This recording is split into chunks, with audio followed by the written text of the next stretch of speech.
Bien, mesdames, messieurs, bonsoir. Merci de votre présence pour ce conseil municipal 2024. Le quorum est réuni, mais je vais quand même faire l'appel pour le vérifier.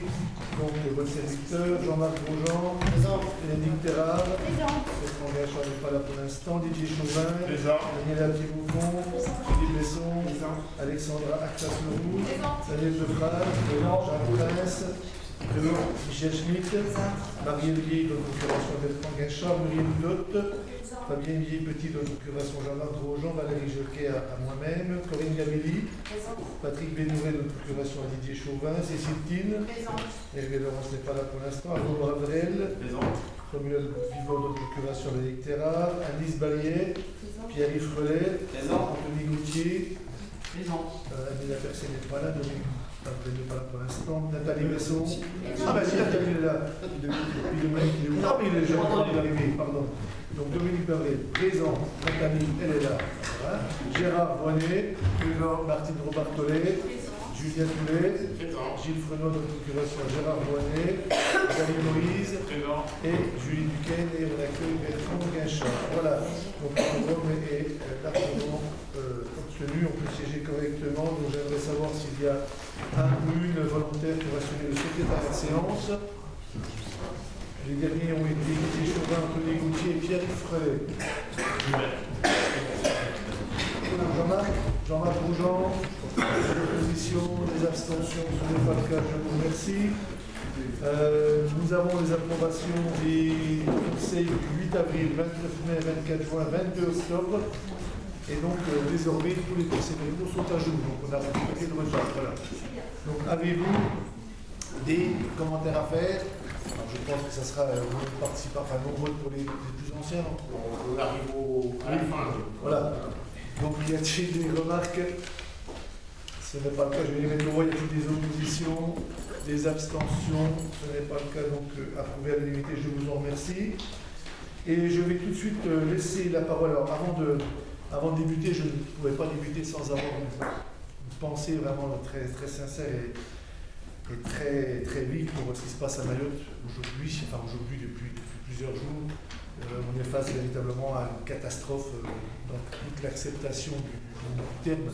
Catastrophe, bien sûr, humanitaire, catastrophe civile, catastrophe économique, je pense que c'est quasiment un élément que nous n'avons jamais vécu dans un département qui, je le rappelle, est un département français, puisque nous sommes un département français, et nous avons bien sûr, je pense que vous partagez cette pensée que nous avons pour les habitants de l'archipel de Mayotte. Et on verra, en tout cas il y a beaucoup d'actions qui sont mises en œuvre, essentiellement bien sûr par l'État, donc on regardera ce qu'il en est. En tout cas, moi, je vais commencer ce conseil par de penser pour ce qui se passe là-bas, en France, assez loin de chez nous, mais quand même en France, et je pense que ça laisse à réfléchir. Voilà, merci en tout cas, et puis je vais tout de suite, on va donc commencer par deux points spécifiques, donc le CRAC. Donc je vais laisser la parole à Caroline Dubois et Thomas Robert qui vont nous faire une synthèse de la présentation annuelle du CRAC concernant l'île de Saint-Pierre. Et ensuite, on présentera le SDIE avec Thierry Sirani, Daniel et moi-même. On présentera le schéma directeur immobilier énergétique. Et ensuite, on reprendra l'ordre du jour que nous avons envoyé. Donc voilà, si vous pouvez faire il y a 2-3 places libres. Voilà. Quand vous installiez, il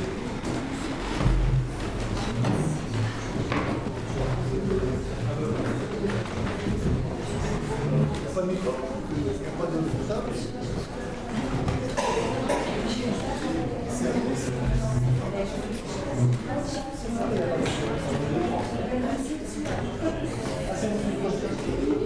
Ah, d'accord. Ok. Bien. Voilà. Bien, mais on va laisser la parole à Caroline et à Thomas, c'est ça? C'est ça. Voilà, donc je vous laisse la parole. Merci. Donc on va vous présenter ce soir deux points sur l'îlot Saint-Pierre à Pontarlier. Dans un premier temps, un état d'avancement de nos projets. Et dans un second temps, on regardera le bilan financier dans le cadre du compte rendu annuel à la collectivité, le fameux CRAC. Concernant les constructions, aujourd'hui, 2 immeubles sur 8 sont encore en cours de construction. Le LOH5, qui est porté par le promoteur Boursole Immobilier, qui est donc à l'angle entre la rue de la Paix et la rue du Capitaine Bulle, et juste en face, le LOH6, porté par le bailleur social Néolia. Ces 2 immeubles seront livrés au premier trimestre 2025, donc en sachant que déjà 50% des appartements du LOH5 sont déjà livrés, et la livraison du LOH6 est prévue pour mars 2025 avec une entrée des locataires fin avril 2025. Donc on arrive à la fin de toute la construction. Concernant les espaces publics, je vous avais présenté donc, au conseil municipal de l'année dernière le plan d'aménagement. Aujourd'hui, c'est chose faite, puisque l'ensemble des travaux ont été réalisés de juin à décembre 2024. On est actuellement en train de réceptionner les lots au fur et à mesure. Le montant des travaux est de 760 000 €, qui correspond à l'estimation qui avait été faite dès le départ. On n'a pas eu de surprise en cours d'avancement. Mis à part quelques levées de réserve à gérer en début d'année prochaine, il nous restera uniquement la façade arrière du Greta à ravaler en mars 2025 à la fin de la période de gel. L'objectif est donc de livrer le quartier en avril 2025 et une réunion officielle de réception sera organisée pour l'occasion. Vous avez ici quelques photos. Les plantations donc, ne sont pas encore réalisées, elles seront effectives cette semaine. Donc là, vous avez le H1 d'Imoxalis juste derrière, et on a les centres piétonnes qui ont été donc aménagés, et la rue du Capitaine Bulle. Bon, après, voilà pour les espaces publics. Peut-être une parenthèse sur ce qui se passe aussi au niveau des eaux souterraines. On a procédé à une évaluation des eaux souterraines pendant 4 ans. Et c'est quand même intéressant de noter qu'aujourd'hui, on constate une amélioration notable des eaux souterraines, grâce notamment à la dépollution qui a été faite dès le départ, et donc une amélioration en éléments organiques et en métaux. Donc c'est aussi un élément très positif du bilan de l'opération. Concernant le bilan. Si vous me permettez, je vais faire, Didier peut le faire aussi, mais enfin, je pense qu'on partage la satisfaction de voir cette opération avoir été menée, elle n'est pas totalement finie, mais quasi, mais avoir été menée parfaitement par Territoire 25, le respect dans les délais, le respect dans les livraisons, le respect aussi dans les aménagements. C'est vrai que, alors, tout n'est pas parfait, bien évidemment, ça n'existe pas la perfection en ce bas monde, mais on avait toujours dit attendons et attendez que les aménagements soient réalisés pour porter un jugement sur ce nouveau quartier. Preuve en est par les réactions par la totalité, mais de la grande majorité des personnes qui y habitent. Avec les aménagements qui ont été réalisés, on a un quartier qui est loin d'être, entre guillemets, ce qu'on pouvait craindre au départ, parce que certains craignaient. Bien au contraire, les aménagements apportent une valeur ajoutée indéniable à ce nouveau quartier. Lorsque nous aurons terminé, en ce qui nous concerne, la ville de Pontarlier, les aménagements de la rue de Besançon, plus les aménagements de la rue des Abattoirs, et puis ultérieurement de la rue de la Paix, on aura vraiment réussi cette transition en quelques années, et vraiment dans le respect, on va le voir dans le CRAC, en plus, même financièrement, on est au rendez-vous, même un peu mieux que prévu. Donc moi je voulais saluer ce travail de coopération entre les services de Territoire 25, les services de la ville, et puis bien sûr tous les opérateurs, promoteurs et autres, qui sont publics ou privés, qui sont intervenus, et toutes les entreprises, mais on en reparlera lorsqu'on fera la réception, entre guillemets, l'inauguration officielle du quartier au premier semestre 2025. Voilà, je voulais simplement faire ce commentaire pour dire notre satisfaction par rapport à ce nouveau quartier.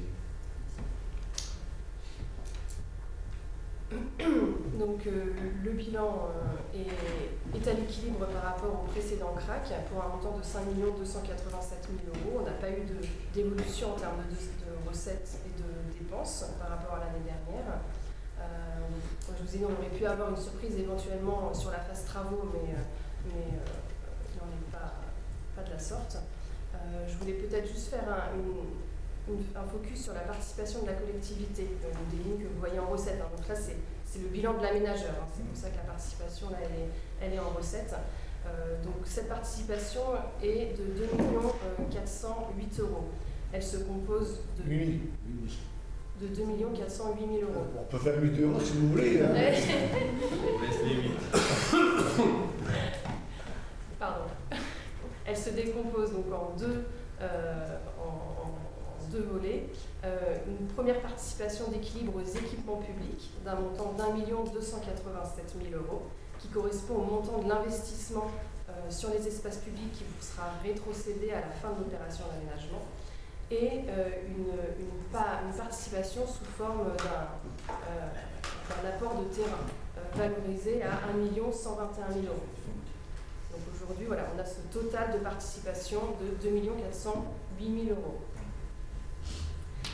Je rappelle qu'en 2021, on avait procédé à l'annulation d'une participation d'équilibre à l'opération d'aménagement qui était de 207 000 €. Donc on avait déjà procédé à une baisse et aujourd'hui, on maintient le boni d'opération déjà annoncé précédemment d'un montant de 296 000 €. Donc on peut déjà se dire que la participation d'équilibre, elle se réduit à 991 €. Et Non mais c'est enregistré, donc là, on signe, il n'y a pas de problème, merci. 991 000, pardon.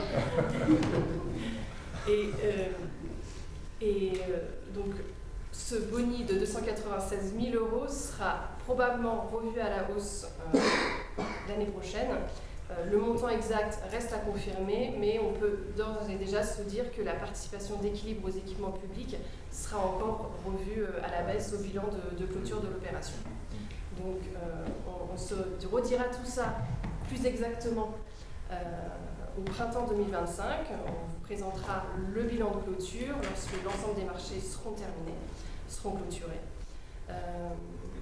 Le CRAC de fin d'opération sera remis à la collectivité à l'été 2025 avec un plan de délimitation des emprises à rétrocéder.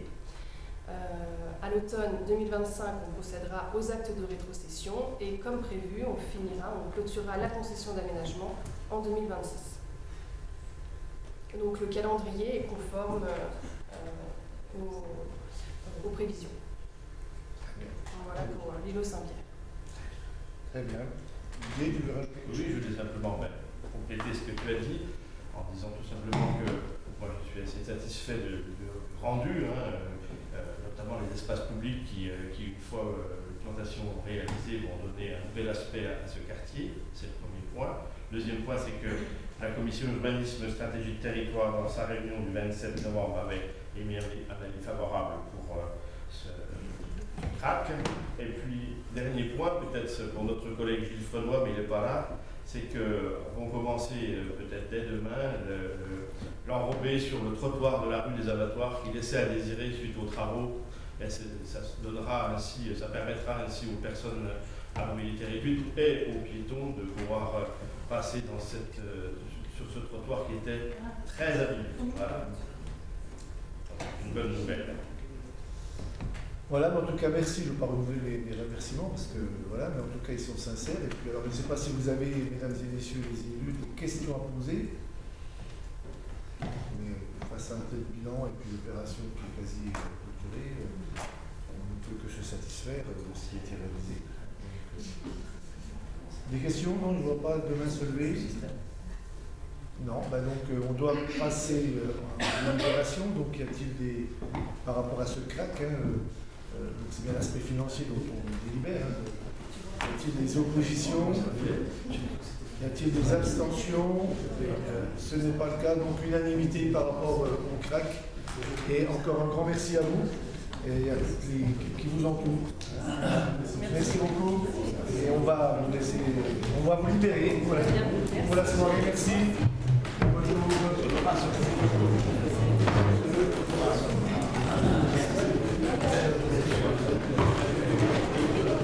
Non, on va passer le SDIE là. Merci.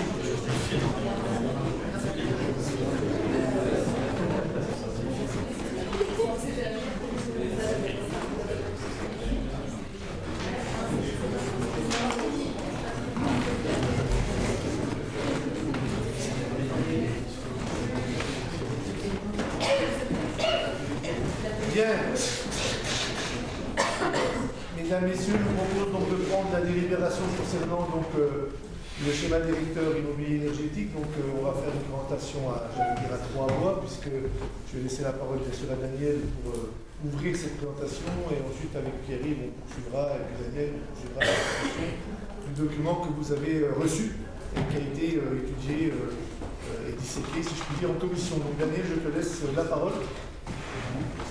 Oui, oui.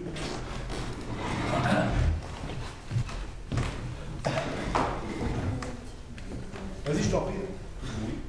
Donc, la ville de Pontarlier a souhaité avoir une vision d'ensemble de son patrimoine immobilier. Construire un plan pluriannuel d'investissement à long terme, correspondant à la fois aux nécessités de rénovation du patrimoine, de performance énergétique, d'adaptation fonctionnelle et aux priorités collectives. À cette fin, un schéma directeur immobilier et énergétique a été réalisé sur l'ensemble du patrimoine de la ville et comprend 3 phases. Une première phase, la phase diagnostique, réalisée pour l'essentiel par les équipes internes, et c'est une vraie richesse, hein, c'est-à-dire qu'on a en intramuros les compétences nécessaires pour réaliser un tel dossier et le suivre dans le passé. C'est rassurant et encourageant de constater ces choses, permettant pour chaque bâtiment de qualifier la vétusté des différents éléments d'ouvrage, d'évaluer sa performance énergétique, sa conformité réglementaire et son adaptation fonctionnelle. Une phase scénario construite dans le cadre du groupe de travail associant les services et les adjoints concernés, ayant pour objectif de projeter différents scénarios aux ambitions et priorités différentes. Enfin, une phase PPII qui, sur la base du scénario retenu, propose un plan pluriannuel d'investissement immobilier.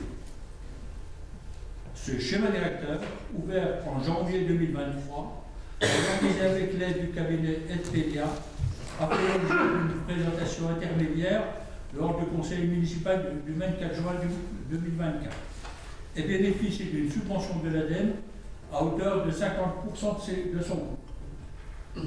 Il devra bien entendu être régulièrement mis à jour, tant au niveau de la base des données bâtimentaires créées que sur le plan pluriannuel d'investissement.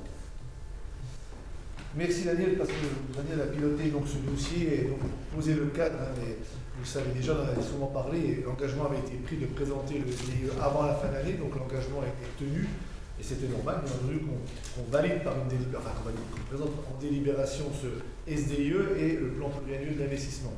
Donc sur la suite, alors je ne sais pas qu'est-ce qu'il y a, c'est... Ah merci. Voilà, donc... ah bah oui, je vais avancer, là, c'est bon. Donc, l'état d'avancement qui vous a été présenté, donc je ne vais pas y revenir, mais janvier 2023, c'est le lancement de l'opération SDIE avec un certain nombre d'étapes, étapes de diagnostic, étapes de scénario, de formalisation. Hein, c'est où qu'on appuie, c'est là, je crois. Non, ça ne marche pas. Qu'est-ce que j'ai fait là?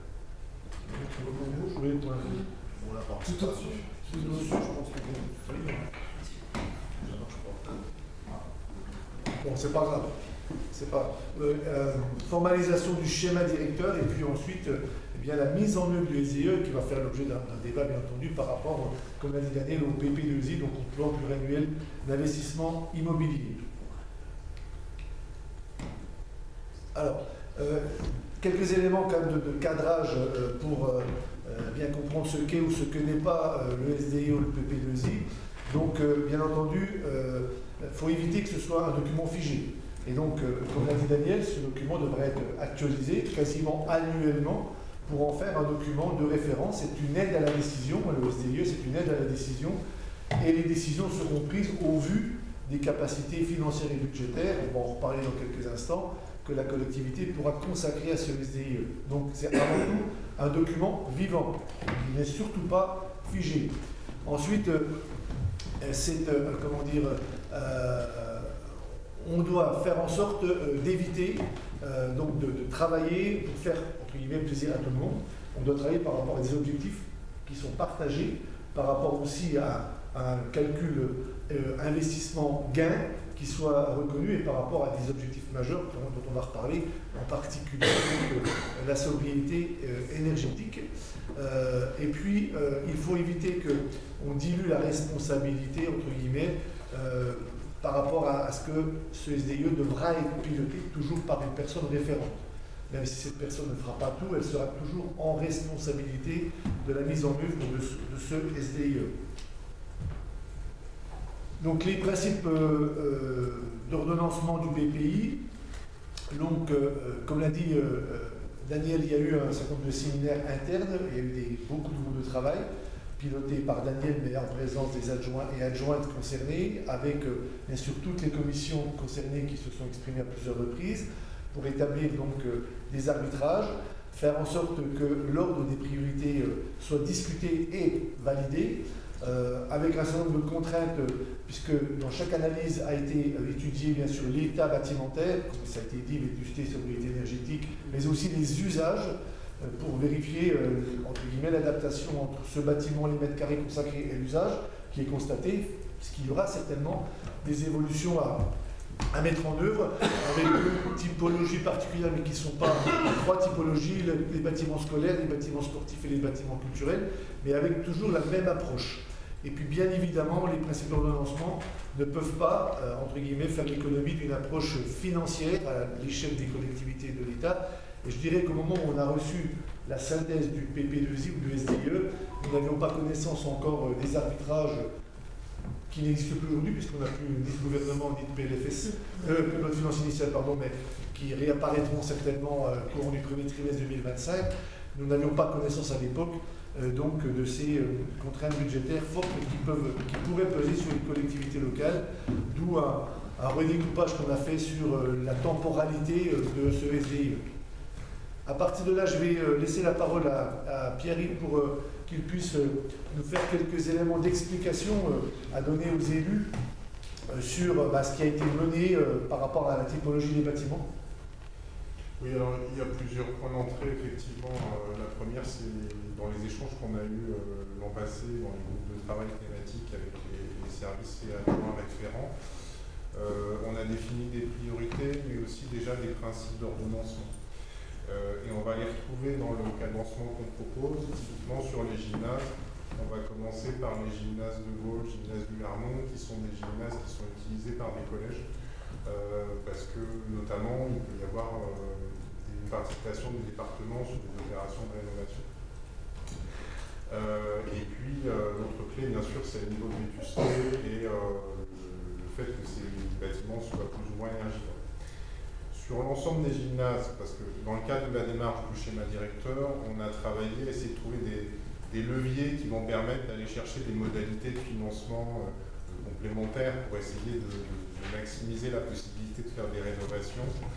Donc on a démarché notamment la Banque des territoires sur des dispositifs de prêts bonifiés sur la rénovation énergétique. Et on a candidaté auprès d'Acté, donc qui est un programme développé par la FNCCR pour pousser les collectivités à faire des rénovations énergétiques, donc qui va nous financer une assistance à maîtrise d'ouvrage pour étudier un montage de contrat de performance énergétique, donc en marché global de performance sur l'ensemble des gymnases. Donc cette étude, elle va se dérouler sur le premier semestre 2025 et mi-2025, on aura à la fois le retour sur l'opportunité de ce montage-là ou pas, mais on aura tout le travail qui aura été mené, l'ensemble des outils énergétiques des différents bâtiments, tout le travail technique et juridique qui permettra, quoi qu'il arrive, d'utiliser cette matière première pour engager des rénovations. C'est donc tout ce travail-là fait qu'on a décidé que les gymnases, on ne les démarrait pas dès 2025 ou 2026. Prenez le temps de cette réflexion et ça va permettre, vous allez voir, d'engager plutôt d'emblée sur les bâtiments scolaires.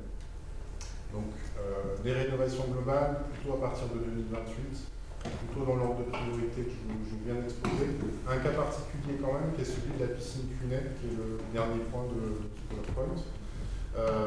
Bien sûr, il ne se passera rien tant que le centre aquatique intercommunal ne sera pas mis en service. Donc on est plutôt sur l'horizon 2027 pour la mise en service du centre aquatique. le temps de déménager les activités. On ne fera rien avant 2028, très probablement dans la piscine Cunet. Les réflexions ne sont pas complètement abouties sur le devenir de ce bâtiment. Il nous a semblé important de mettre d'ores et déjà la ligne avec des montants d'investissement qui sont quand même assez significatifs pour montrer que c'était un enjeu clé sur ce schéma directeur évolutif. Donc voilà pour les bâtiments sportifs, je vous laisse continuer pour le type de bâtiments. Donc les bâtiments, éducation, politique de la ville, assez vite, ça a été identifié comme une priorité, aussi parce qu'il n'y a pas si longtemps, c'était une priorité gouvernementale avec des dispositifs de soutien à la rénovation des bâtiments scolaires qui étaient mis en avant. C'est un peu moins clair maintenant, mais quand même. Donc ça nous a permis d'engager sur 3 projets d'ores et déjà, l'école Julio Curie, l'école Peggy et la NPT Montreuil. On est en train de finaliser les programmes et en parallèle, on a lancé un accord cadre de maîtrise d'œuvre. On dira peut-être deux mots tout à l'heure, c'est-à-dire que l'idée c'est qu'on prépare aussi les outils contractuels qui vont nous permettre de mettre en œuvre dans les meilleures conditions ce P2I. Donc l'idée c'est de pouvoir, tout début d'année prochaine, engager les maîtrises d'œuvre sur ces 3 projets. Je rappelle, donc Peggy, c'est le dernier bâtiment public de la collectivité qui est chauffé au fioul. C'était aussi un des objectifs du plan Pollen. Joliot-Curie, donc ce qui combine à la fois la rénovation énergétique et l'aménagement des végétalisations de la cour. Donc il y a un projet global de réaménagement. Et puis la rénovation de la bibliothèque également.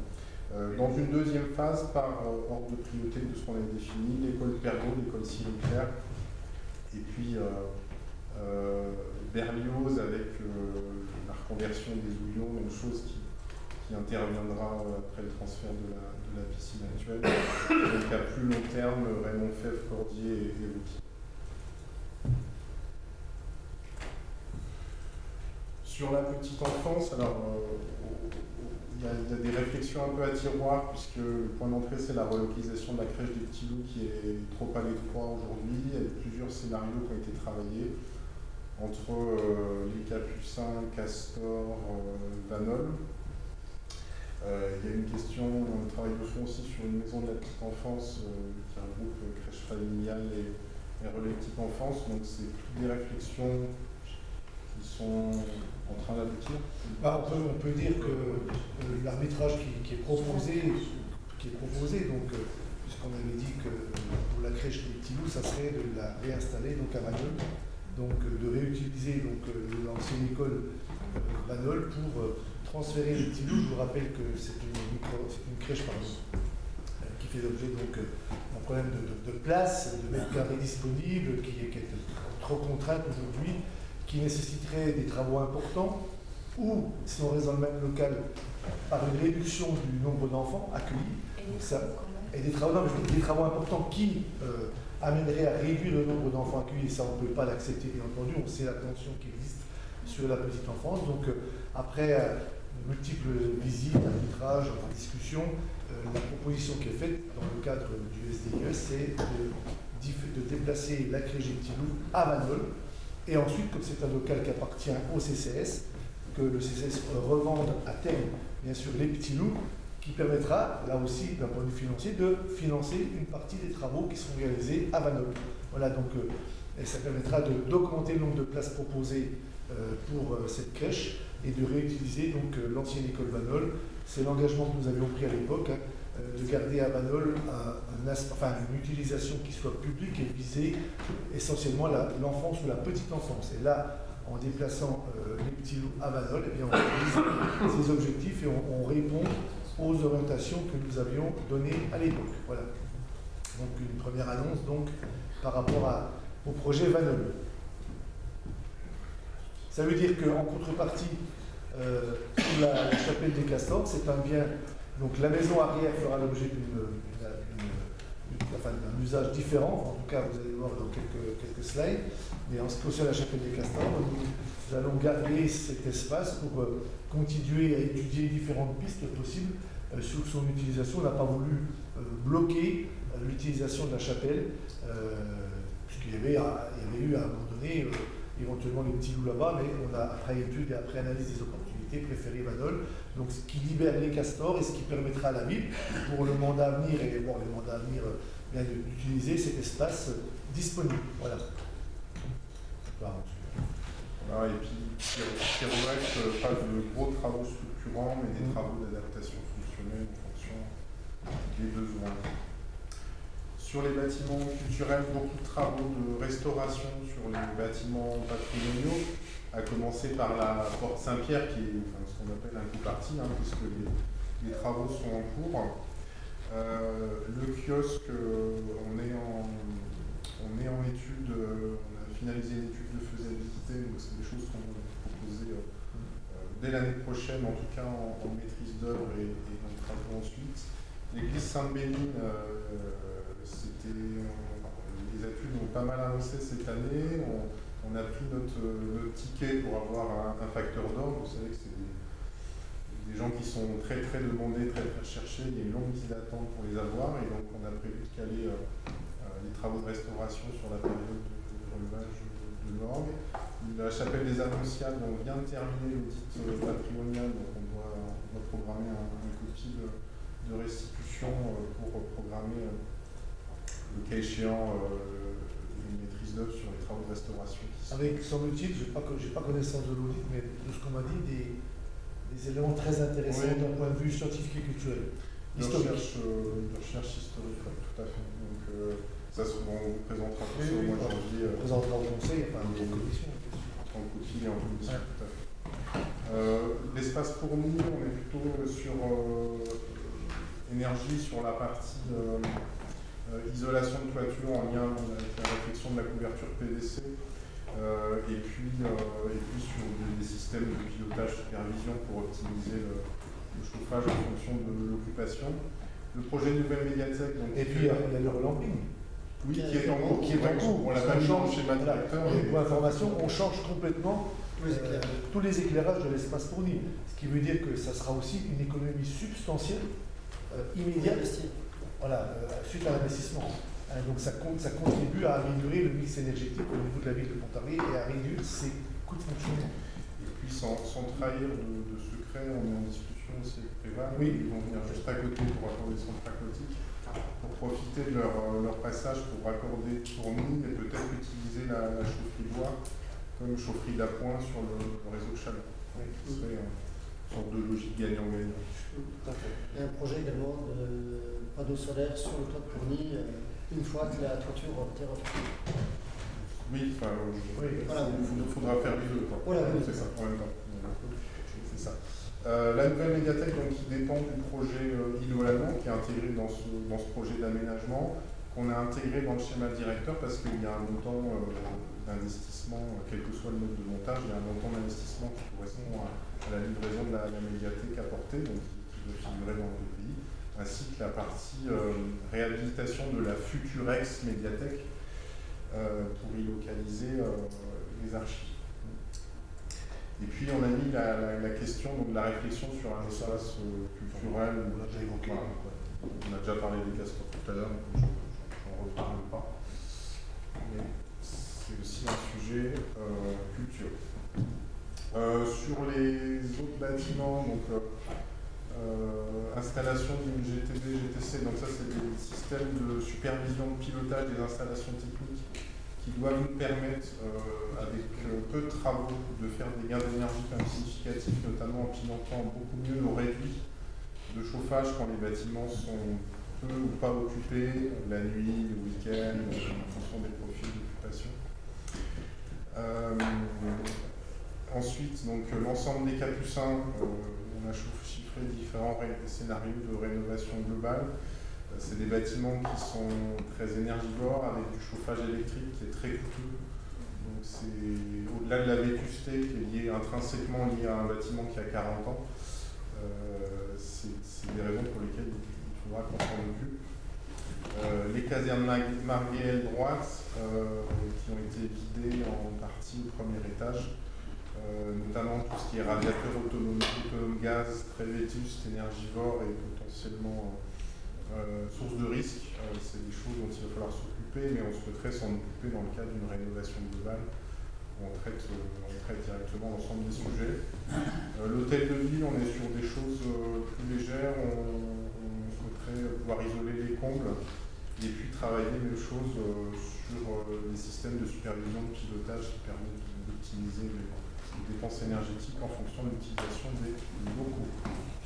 Voilà, je crois que c'est la partie session. Oui, voilà, parce que dans le SDIE, donc bien sûr, vous allez voir un bilan financier prévisionnel, il y a donc en dépenses, mais aussi un certain nombre de recettes qui pourraient, puisque c'est un document, comme c'est écrit en bas à droite, un document de travail qui devra faire l'objet de décisions à chaque fois, mais on a listé un peu par rapport aux usages les biens que nous pourrions envisager de céder à l'avenir. Voilà. Oui. Daniel, voilà. C'est une photographie des immeubles dont la ville pourrait se séparer en moyen ou à court terme. Et il y en a quelques-uns. Sur la centaine d'immeubles, il y a notamment ce qui concerne le bâtiment qui se trouve à côté de la chapelle des 14. Ce bâtiment-là n'apporte pas de service actuellement et d'un coup, et quelque part, on proposerait une solution en court terme. En ce qui concerne le centre sportif municipal, bon, ce serait une session à plus long terme.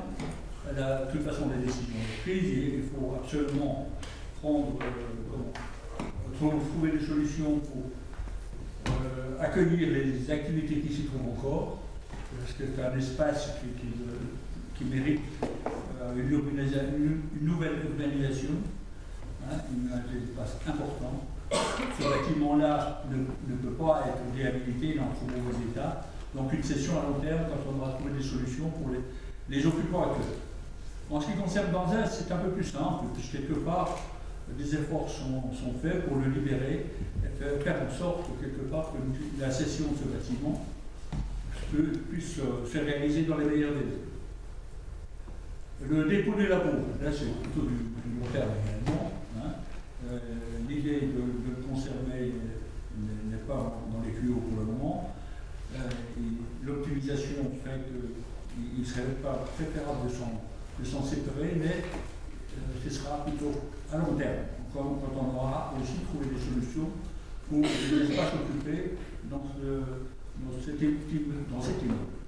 En ce qui concerne l'école des Étraches, une session à court terme avec un impératif, c'est de conserver au rez-de-chaussée une salle de convivialité pour le quartier. Et la cour. Et là, voilà. La maison Chevalier, bon, c'est un dossier très particulier, quelque part qui va trouver son équilibre, je ne vous pas assez rapidement cette fois-ci, mais là, il y a un courrier qui va partir et dont je vous informerai dans les prochaines semaines. La maison du ski, l'occupant, on lui trouvera une solution avec eux pour faire en sorte de libérer cet immeuble-là qui était surdimensionné par rapport à l'occupation. Donc une gestion à court terme. Les garages Saint-Roch, là, un bilan complet de l'utilisation des garages reste à faire, parce qu'il y a une partie qui est laissée à des associations depuis des années. On ne sait pas trop encore pour le moment de quelle façon ils sont occupés. On cherchera l'optimisation dans ce domaine-là aussi, à faire en sorte que les garages qui ne sont pas occupés d'une façon pertinente soient loués. Rue Hamiltona, il y a une petite villa qui est occupée par les anciens agents de la collectivité à la retraite. On leur trouvera les solutions de relogement, et quand ce sera le cas, on souhaite vendre cet immeuble. Et enfin, la maison du concierge de l'école Jules Curie pourrait également être libérée et vendre à court terme. Voilà, donc, je rappelle, c'est un document de travail, mais ce sont quand même des sessions qui ont été intégrées dans le bilan économique du SDIE, et qui feront l'objet de les sessions à court terme. On va essayer de les initier dès 2025 si possible. Et on ne fera rien en précipitation, et à chaque fois qu'il y aura besoin de reloger, de retrouver des locaux, on prendra le temps, mais c'est quand même l'objectif. L'objectif final, c'est celui que vient de présenter Daniel au niveau des sessions. Voilà. L'idée générale est toujours la même, c'est optimiser l'usage des bâtiments. Voilà.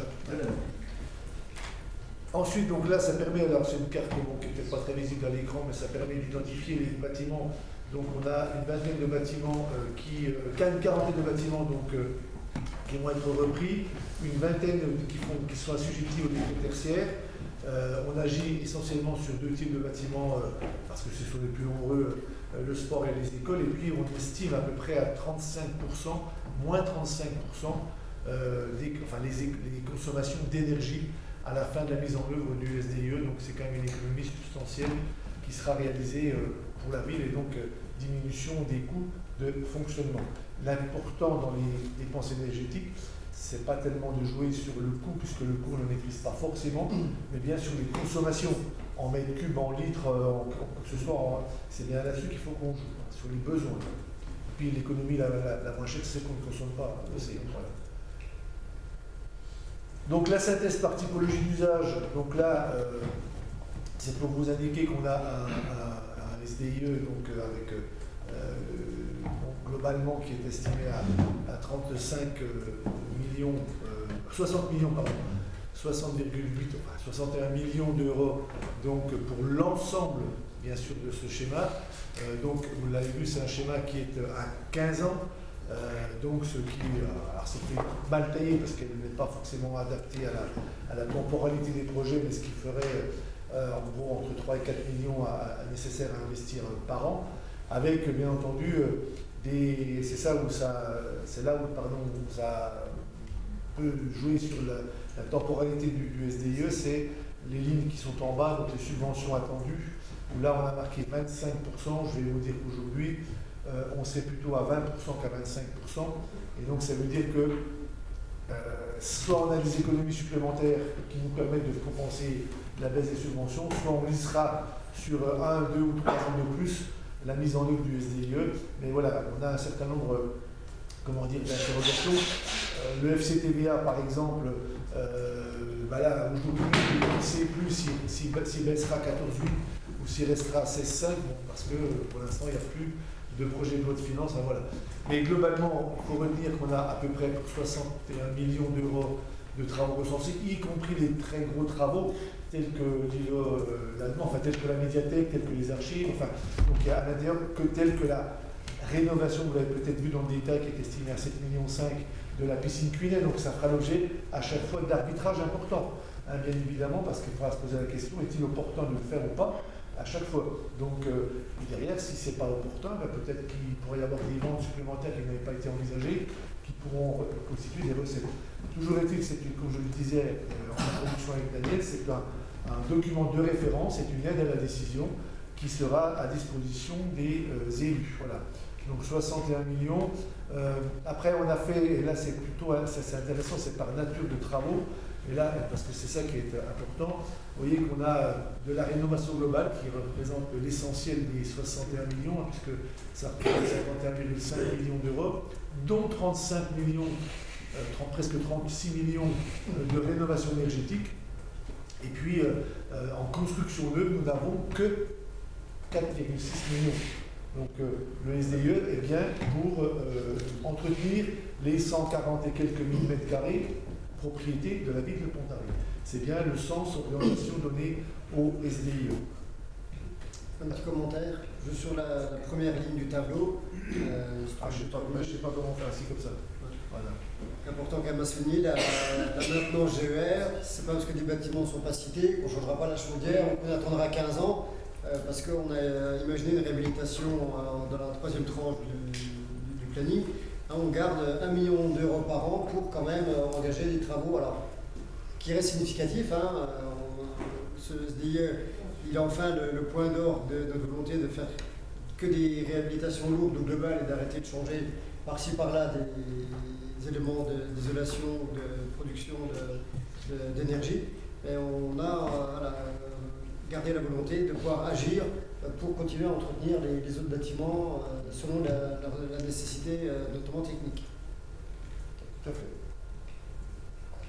La mise en œuvre opérationnelle, voilà, différents, ce qu'a dit d'ailleurs Thierry, tout a été dit, avec les diagnostics, l'accord cadre, maîtrise d'œuvre, travaux courants GTB, GTC, et puis la candidature retenue par Acti, Acté. Acté, voilà, donc sur l'ensemble des gymnases et on aura une réponse fin du premier semestre 2025. Un petit commentaire également, pardon. En effet, on parle du SDIE multi-enjeux, parce qu'en effet, notamment sur la phase diagnostique, ce qu'on a permis d'avoir une meilleure connaissance de notre patrimoine, notamment avec les diagnostics amiantes, accessibilité qu'on a remis à jour. Justement, un petit point sur l'accessibilité. Tous les ans, en commission, on sélectionne les bâtiments dans lesquels on va investir dans certains travaux. Et bien là, le SDIE va petit à petit également englober ces travaux pour les phaser dans le temps. Notamment comme les écoles, on a dans les 5-6 prochaines années, on a déjà le calendrier de rénovation des écoles. Et ben, dans le programme de travaux d'accessibilité, on fera en sorte de se caler pour limiter et optimiser les interventions dans les bâtiments municipaux. Tout à fait. Ça devrait améliorer la coordination des différents aspects. Le calendrier, on est aujourd'hui conseil municipal le 16 décembre, ça a été passé en commission le 26 novembre. Daniel, c'était, je crois, l'unanimité pour le SDIE, mais la majorité pour le PP2I, c'est ça? Tout à fait. Voilà. Donc, unanimité pour ce qui vient de nous être présenté et une majorité par rapport à la programmation, donc le plan pluriannuel d'investissement immobilier. Donc, on est aujourd'hui le 16 décembre pour la présentation et puis le vote concernant ce SDIE et puis un début de mise en œuvre. Alors, on a déjà commencé à le faire, à le mettre, je veux dire, officiellement, janvier 2025, avec, et c'est ce qu'on disait, c'est ce qu'il faut retenir, c'est bien sûr un pilotage qui ne va pas s'arrêter aujourd'hui, au contraire, il va débuter aujourd'hui, puisqu'il y aura 3 niveaux, entre guillemets, de pilotage et de mise en œuvre opérationnelle, puisqu'on souhaite véritablement déjà mettre à jour les données, vérifier que les économies sont au rendez-vous, ensuite actualiser l'aspect technique et l'aspect budgétaire évidemment, et puis tenir compte des comptes administratifs plutôt en fin d'année, et puis tous les 3 ans une révision du SDIE puisqu'on est parti sur 15 ans. On ne peut pas garder ce document sans le revisiter régulièrement. Donc on a proposé, et ça sera modifiable après, mais on a proposé ces 3 niveaux de suivi du SDIE. Voilà donc sur le SDIE. Ensuite, bon là c'était un certain nombre d'années que je parlais détaillé, mais on a fait une programmation, je ne prends que la première ligne, court terme, moyen terme, long terme. Bon, après ça se discute, les marges, enfin les bornes, voilà, je cherche le terme, les bornes peuvent changer. Je dirais que ça sera vraiment à étudier à chaque budget pour vérifier la capacité de la collectivité de suivre le SDIE et son PP2I. Voilà donc bâtiment éducation politique de la ville, une projection de ce qui pourrait être mobilisé donc, sur les premières périodes 25-27, c'est-à-dire 3 budgets. Ensuite on a 7 budgets, ensuite on a à nouveau 7 budgets. Donc voilà, on ne va pas les détailler puisque ce sont des éléments qui ont constitué les 61 millions, mais qui sont à titre indicatif, mais c'est bien pour donner le tempo, si je puis dire, budgétaire. Donc je passe assez vite, puisque là ça a été vu en commission, puis ce n'est pas l'objet de ce soir, en tout cas de discuter, puisqu'on discutera de ces investissements budget après budget. Donc là on ne va pas voter ce soir pour 15 ans de budget, c'est évident. Voilà, donc je passe, puisque vous les avez eus. Les sources de financement, donc, parce qu'il faut quand même rechercher des recettes, même si malheureusement les sources de financement se réduisent comme pour chacun, y compris dans des dépenses qui étaient prioritaires jusqu'à maintenant. Vous avez vu que le fonds vert, par exemple, va passer de 2,5 milliards à 1 milliard, et voire même dans la dernière version qui n'est pas passée, mais il était descendu à 700 millions. Donc voilà, c'était une source importante de financement. On a passé une grosse partie de notre évolution sur l'éclairage public grâce au fonds vert. Bon, ben voilà, vous avez le détail, la décile DETR, peut-être que le fait que nous n'ayons pas de budget fait que toute la décile de la DETR est gelée, donc il n'y aura pas de nouveau dossier financé par la DETR pour l'instant au niveau national, donc au niveau départemental. Seuls les coûts partis pourront être financés. Il faudra attendre le vote du budget pour savoir si on pourra avoir de nouveaux projets financés en 2025. Voilà, il y a beaucoup de points d'interrogation. C'est pour ça que je n'étends pas trop dessus. Voilà, après vous avez tout le détail, bon, ce sont des annexes, mais vous avez l'explication de ce que sont tous ces différents dispositifs et de soutien au financement. Voilà. Le fonds vert, je dis, c'est le point d'interrogation, c'est quels moyens vont être affectés au pluriel à ce fonds vert. Voilà, donc la présentation Daniel, Pierre-Yves et moi-même donc, a été vue en commission. Je voudrais remercier, bien sûr on va ouvrir le débat après, remercier bien sûr toutes les équipes qui ont travaillé, qui ont œuvré pour la mise en œuvre de ce schéma, et puis qui sera vraiment un document de référence. On est aujourd'hui équipé, si je puis dire, alors certains peuvent considérer qu'il y a beaucoup de schémas, mais je pense que ces schémas ont pour intérêt d'avoir pris le temps, alors ça prend à peu près 18 mois à chaque fois, mais au moins on a une vision globale, complète, exhaustive de telle ou telle situation, l'eau, l'assainissement, l'informatique, bientôt la voirie, cette fois-ci c'est de l'immobilier et l'énergie. Au moins on a des documents d'aide à la décision pour les années à venir. Je pense que ça c'est important. Ce n'est pas ni du temps ni de l'argent perdu. Voilà. Dernier commentaire. Oui. Juste pour faire suite à ce que tu viens de dire, en effet tu viens de dire qu'on était enfin équipé, et c'est le cas au niveau du suivi de l'énergie. Alors faire des travaux c'est bien, mais le but c'est de les suivre. Donc là, on va acquérir justement un logiciel qui va pouvoir nous faire remonter toutes nos consommations, que ce soit d'électricité, de gaz et autres, pour arriver à obtenir un vrai tableau de bord de nos consommations de fluide, ce qui nous permettra vraiment de juger d'une année à l'autre la performance énergétique du bâtiment, avant et après. Si je prends l'exemple de l'étude qu'on a faite l'année dernière sur la solarisation de nos toitures, une vingtaine de nos bâtiments, ça nous est très utile parce qu'on a notamment nos gymnases qui possèdent de très grandes toitures, donc on pourrait penser qu'on pourrait mettre des panneaux solaires sur l'entièreté de la toiture, sauf que les réseaux de l'Enedis ne suivent pas. Donc le fait de savoir qu'on va potentiellement rénover des gymnases dans 2, 3 ou 4 ans, c'est important pour les concessionnaires d'aller les voir dès maintenant pour pousser à ce que les réseaux, notamment là, de renforcement du réseau électrique, soient si possible en concordance et qu'on puisse faire le meilleur investissement possible le jour où on investira dans ces bâtiments. Merci. Est-ce qu'on peut éteindre pour que vous puissiez récupérer vos places et puis le débat? Je sais pas si... Merci. Voilà.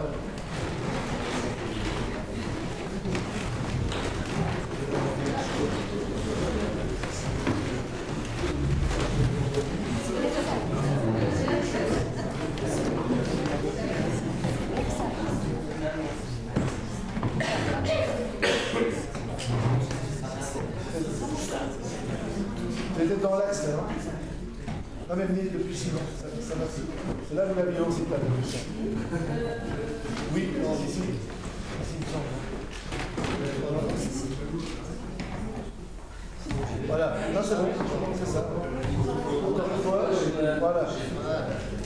Bien. Bah, écoutez, j'ouvre le... Oui, ça y est. J'ouvre le débat et surtout les questions. Qui souhaitent prendre la parole? Oui, il faut que je retourne les papiers. Oui. Je voudrais dire d'ailleurs, vous avez téléphone et tout, de ne pas mettre des couleurs trop faibles, parce que quand on projette, on ne voit pas bien. Et ça dépend aussi de la qualité. Non, la réflexion première, évidemment, c'est ouf, enfin, voilà, ce schéma qu'on attend depuis. La dernière fois que je le rappelle, mais que j'attends depuis 2014, octobre 2014, en tous les cas. Donc, bon, c'est formel, en tout cas, un plan pluriannuel d'investissement pour la rénovation énergétique des bâtiments, ça fait quand même 10 ans que je ne réclamais. Ça y est, il est enfin là. Il a fallu quand même 22 mois pour qu'il passe un conseil municipal. C'est des délais trop importants. Il est vrai qu'il y a l'arbitrage à faire, mais bon, c'était pas si facile que ça de le mettre en place. Enfin, au moins, il existe. On a effectivement des orientations, la volonté de rénover, valoriser également le patrimoine, c'est important. Juste un détail, peut-être qu'on aurait pu rajouter dedans les bâtiments qui existent mais qu'on a décidé de ne pas intégrer dans le plan pluriannuel. Je pense au musée, je pense au conservatoire, à la chapelle de Capucin, pourquoi pas la chapelle de l'Espérance, ça fait partie aussi de notre patrimoine. Et puis j'en oublie un, je ne sais plus lequel, le musée, le conservatoire. Enfin bref, bon, indiquer simplement que c'est volontaire, que si on ne les a pas mis dedans, mais qu'ils y figurent de façon à ce que si en cours l'organisation il pose problème, on puisse s'y référer. C'est un détail, mais c'est important d'avoir une liste un peu plus complète. Bon, que dire de plus? Moi, j'ai pas trop de choses. Sur le financement dont il est question, effectivement, pour aujourd'hui, savoir que le financement on l'aura dans 15 ans, c'est quasiment impossible. Donc il faut qu'on compte surtout sur nous-mêmes, beaucoup plus que sur les aides, les subventions, les choses qui varient selon les programmes. C'est pour ça que ce marché global de performance énergétique avec différents paiements, c'est ça qu'il faut dire aussi, l'intérêt qu'il y aurait à faire ça, c'est qu'en fait on ne paierait qu'une fois qu'on aurait récupéré les économies et éventuellement les ressources. Est-ce que c'est une bonne idée? Je n'en suis pas sûr, ça nécessitera de se discuter le moment venu. Je pense d'ailleurs que les services de l'État auraient peut-être autre chose à faire que de passer du temps et de l'argent à fabriquer des mécanos financiers de je ne sais quoi, et puis d'avoir peut-être des actions plus efficaces pour distribuer des subventions directement. Bah, c'est tout bête ce que je dis, mais c'est faire un effet de citoyen.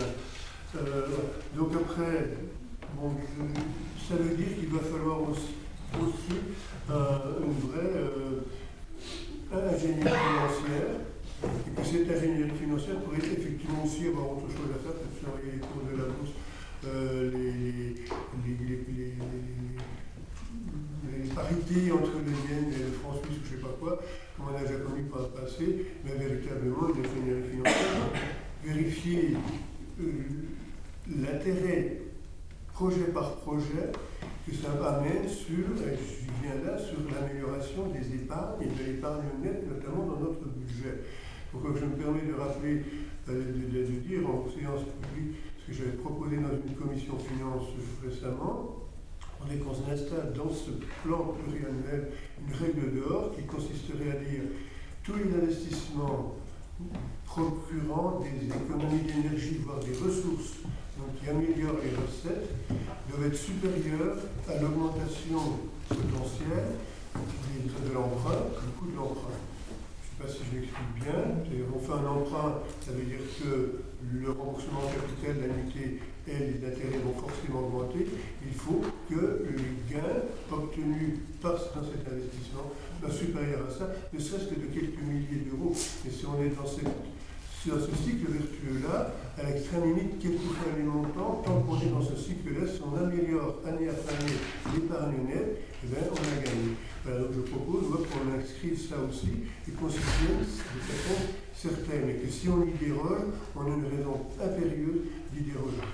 Voilà. Sinon, pour le reste, oui, donc c'est cette histoire de marché, de de performance qui fait que sur le plan financier, bon, moi je m'étais abstenu, ou peut-être voté contre, je ne sais plus trop bien, à la commission. Par contre, sur le fait que ce schéma existe, bien évidemment, on a suffisamment souhaité pour voter pour.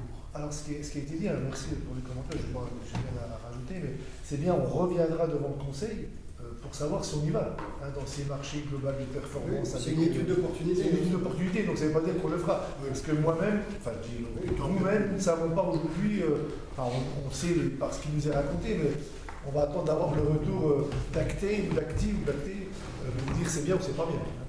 Donc on en reparlera de toute façon. En tout cas, ça fait partie des nouveaux outils, comme vous venez de le dire, qui sont censés permettre aux collectivités d'aller plus vite. Il y a 4-5 ans, je crois. Oui, c'est pas nouveau, mais il y a d'autres organismes qui travaillent, les FNCCR, CRR, etc. Oui, bon, voilà, il y a des gens qui fabriquent des outils. Le GPE à paiement différé, il y a 1 an, les textes sont sortis et il est à titre expérimental pour 5 ans. Mais effectivement, c'est un nouvel outil, peu s'en sont saisis aujourd'hui, donc on n'est pas capable de dire, et moi le premier, si c'est un nouvel outil. Le gros intérêt, c'est qu'on nous finançait les études et un accompagnement, et que ça va nous permettre de défricher les sujets gymnase jusqu'au bout. Oui. Maintenant, ce que j'ai oublié de rappeler, là vous l'avez mis en début, c'est que là, pour fabriquer ce schéma, on a fait confiance au savoir des personnels de la communauté, de la collectivité. Je l'avais dit aussi, plutôt que de toujours tout demander à des cabinets extérieurs sur le patrimoine architectural de la ville. Il y a des employés quand même de la ville qui connaissent parfaitement ces bâtiments, et c'est ce qui a été fait, c'est ce qui a été collecté pour commencer, et ensuite, effectivement, mis en forme par un cabinet. Donc ça, c'est à souligner aussi, peut-être à retenir pour la suite. Peut-être d'autres opérations, on pourrait également faire des économies dans les études en utilisant des savoirs qui existaient déjà chez nous. Après, pour la ressource et le temps, mais on partage. Bien, y a-t-il d'autres... Merci, je n'ai pas de commentaire à faire. Y a-t-il d'autres demandes d'intervention Ce n'est pas le cas, donc je vais trouver le SDIE. Y a-t-il des oppositions? Des abstentions? Donc il est voté à l'unanimité. Merci beaucoup. Et puis merci à Pierre-Yves. Et puis on nous libère, en tout cas, pour cette présentation. Merci. Merci à Daniel d'avoir présenté le dossier. Et à tous les élus qui l'ont accompagné. Alors je reprends le point 1, cette fois-ci. Donc, comme chaque année, il s'agit de permettre, dans l'attente du vote du budget, de pouvoir quand même continuer à investir. Donc vous l'avez dans la délibération 1 713 783 pour le budget, enfin le jeu principal, 43 690 pour le budget. Et ça correspond aux 25% de l'année précédente, ce qui permet, même sans vote du budget, de pouvoir initier les dépenses. Voilà. Donc ça a été validé, ça a été consulté par courriel, et je remercie que vous ayez accepté cette consultation par courriel, avec un avis favorable à la majorité. Y a-t-il des questions? Des oppositions? Vous avez la liste des... Oui. On s'oppose comment c'était opposé au budget, c'est la suite du budget. Pas de problème.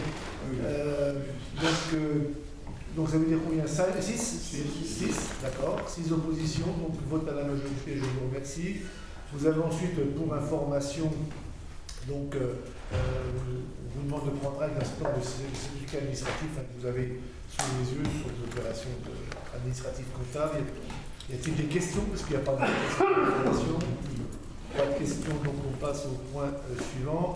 Il s'agit donc de la fourrière automobile. C'est Bénédicte qui va nous faire. Alors, peut-être, excuse-moi, on peut laisser la parole, puisqu'il y a, c'est un peu comme pour les subventions, il y a pas mal de délibérations qui parlent des tarifs. Ce que je vous propose, c'est simplement, sauf si vous voulez les prendre un par un, c'est de dire comment on fait pour les subventions. S'il n'y a pas de questions particulières, on vote sans passer tarif par tarif. S'il y a des questions, on les évoque, mais s'il n'y a pas de problème, donc voilà.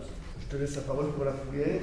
Alors, ça a été vu en commission administration générale le 2 décembre, donc une proposition d'augmentation de tarifs avec la consigne de 5% par rapport aux différents tarifs 2024 pour les services de l'état civil, des cimetières et de la fourrière automobile.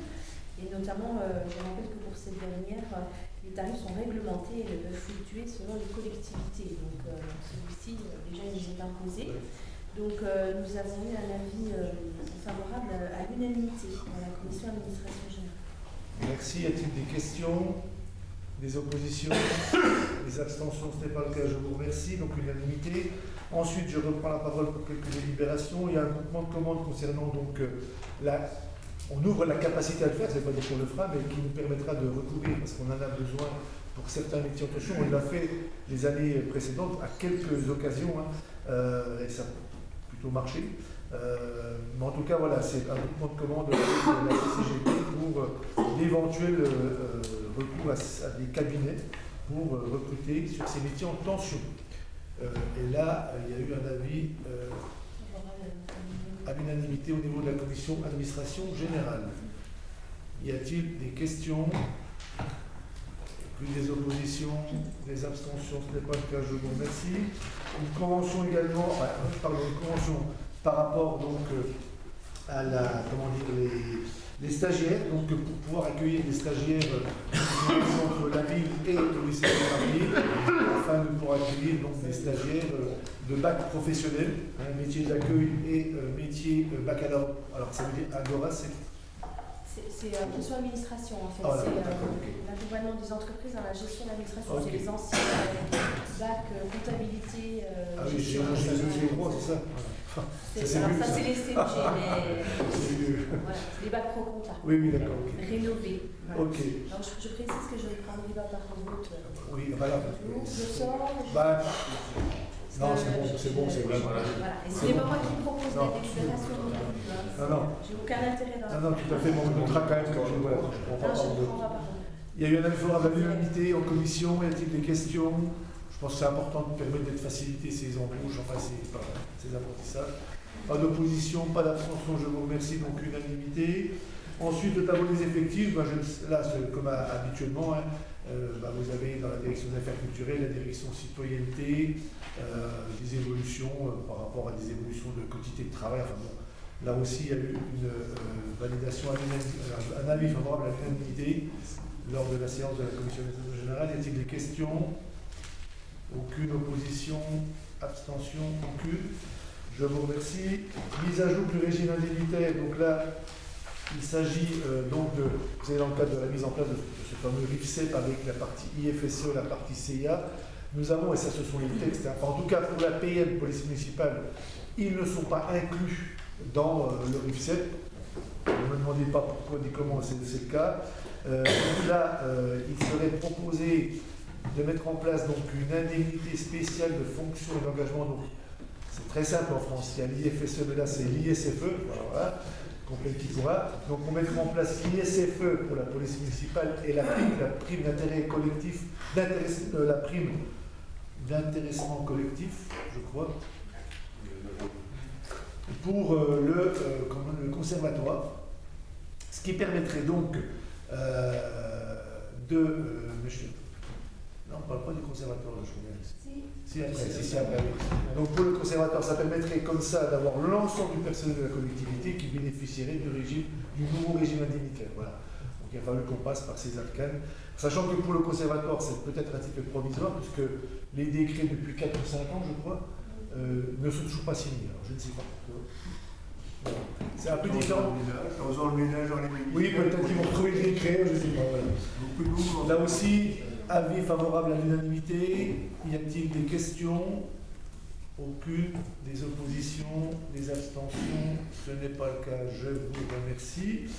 Nous avons ensuite là quelque chose d'important, enfin tout est important bien sûr. Les deux prochaines délibérations concernent le pacte social. Donc nous avions pris l'engagement, ce qui n'était pas une obligation, de mettre en place la prime liée à ce qu'on appelle les fonctions itinérantes. Je rappelle qu'il y a des principes, c'est qu'au sein de la même résidence administrative, donc sur le territoire de Pontarlier, il ne peut pas y avoir d'indemnité kilométrique. Si je vais de Pontarlier à Moto ou de Pontarlier à la Cluse du Château, je peux bénéficier d'indemnité kilométrique. Si je vais de la mairie à la CCGP ou de la mairie au conservatoire ou du conservatoire, je sais pas où, il n'y a pas d'indemnité kilométrique. Soit j'ai un véhicule de service, soit si je prends mon véhicule à moi, je ne peux pas, sans avoir ces fonctions itinérantes, bénéficier d'une prime. On a passé ça bien sûr en parc social, en CST, ça a été validé, bien entendu, je résume, mais ça veut dire que là vous avez la liste des fonctions qui pourraient prétendre, ou qui pourront prétendre, à cette prime qui peut s'élever à un montant maximum de 615 € annuel. Si nous validons par cette délibération qui a été présentée au CCS et à la CCG, enfin qui sera présentée au CCS et à la CCGP de la même manière, eh bien ensuite on analysera fonction par fonction la quotité. On estime que c'est 30%, 40%, 50% de mobilité et on affectera 20, 30, 40, 50% des 615 €. Et ça compensera pour l'agent le fait qu'il utilise son véhicule personnel. Voilà, en gros le principe qui est proposé là. Donc vous avez la liste des fonctions itinérantes, après avoir travaillé bien sûr avec les différentes directions concernées. Et là aussi il y a eu un avis favorable à l'unanimité. Y a-t-il des questions? Des oppositions, des abstentions, ce n'est pas le cas, je vous remercie. Prévoyance, donc là il s'agit simplement d'adapter, nous avions mis nous en place depuis un certain nombre d'années, donc c'est plutôt bien, on a été précurseur, le soutien à la prévoyance, et simplement il y a des textes de loi qui sont sortis, ou un décret qui est sorti et qui prévoit que le montant mini de soutien à la prévoyance c'est 7 €. Or nous avions 5 €. Donc ce qui vous est proposé là, c'est de faire de 5 à 7, voilà, pour faire ça. Je propose de monter, de 5 € à 7 € le plancher donc, de soutien à la prévoyance, voilà, pour les agents concernés. Là aussi, c'est passé en CST et autres, hein, et là aussi, unanimité de la commission administration générale. Y a-t-il des questions? Aucune opposition, abstention, aucune unanimité, je vous remercie. Ensuite, Bénédicte, tu as 3 délibérations sur les mandats spéciaux.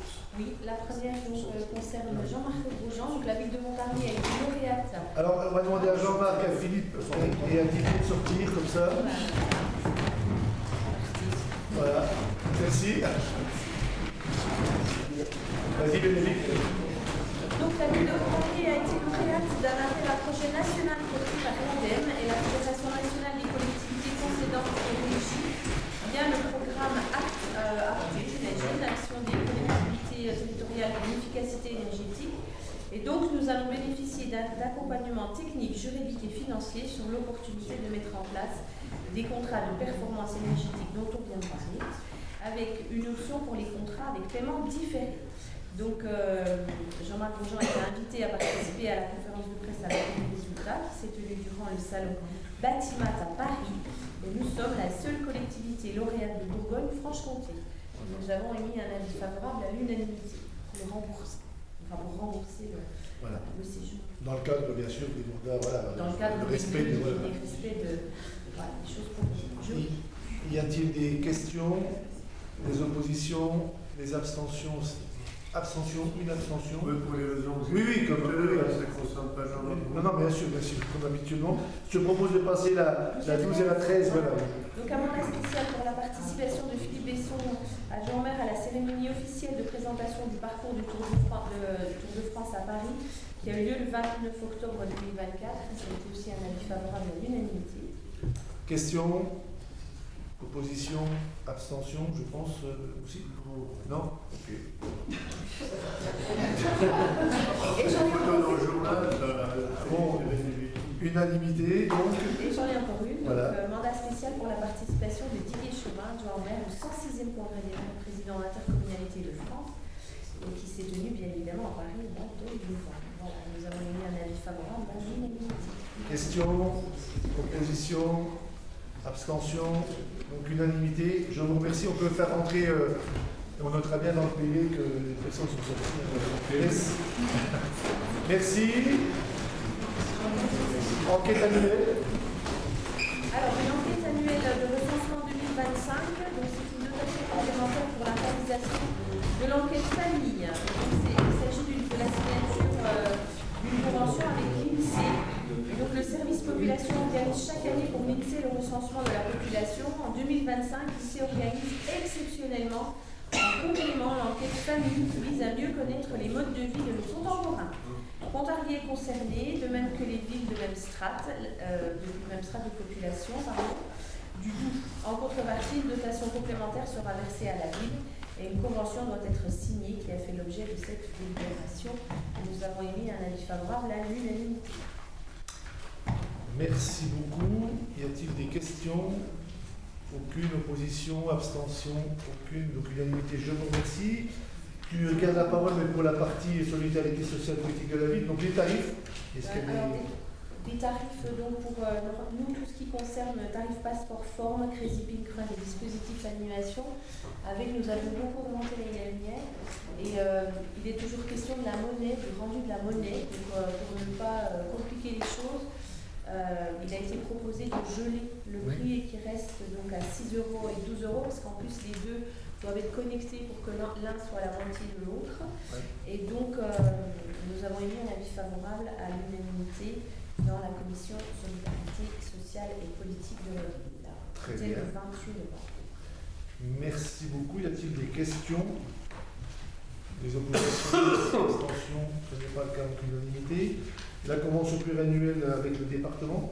Alors, signature d'une convention pluriannuelle de reversement entre la communauté de communes du Grand Pontarlier et la ville de Pontarlier pour des subventions qui sont liées au contrat de coopération sport, culture et jeunesse que nous concluons avec le département pour la période 2024-2026. Et c'est la CCJP qui perçoit et donc qui reversera à la ville de Pontarlier pour cette même période le montant de la subvention. Nous avons émis un avis favorable à l'unanimité. Merci. Y a-t-il des questions?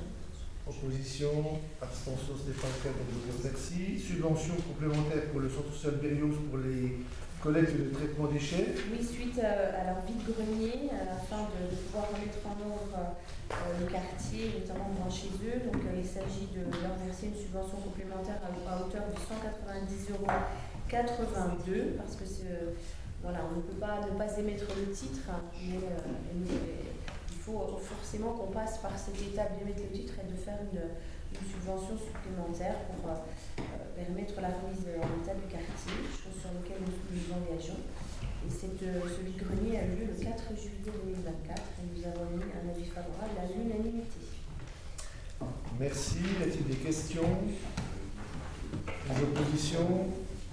Les abstentions, ce n'est pas le cas, je vous remercie. Convention d'utilisation de l'abattement de la taxe foncière sur les propriétés bâties pour les bailleurs sociaux. Oui, donc à la signature du nouveau contrat de ville quartier 2030, donc les bailleurs sociaux bénéficient d'un abattement sur le foncier bâti et il est nécessaire d'encadrer ce montant de subvention, enfin d'argent que eux ne vont pas régler sur des actions qui doivent veiller à être en corrélation avec le contrat de ville. Donc nous avons travaillé activement avec eux et leur syndicat, l'USH, pour voir comment organiser quelles actions en fonction de nos desiderata, de leurs obligations et puis des remontées de terrain. Donc nous sommes arrivés à cette convention qu'il faut maintenant signer pour qu'elle entre en vigueur sur cette période 2025-2030 dans un cadre général. Et on va déjà commencer pour l'année 2025 avec une révision en 2026 avec des pourcentages, des montants, des opérations qui vont être pris à leur niveau sur les actions à mener qui peuvent aller sur les encombrants, le surentretien, l'amélioration du cadre de vie, voilà.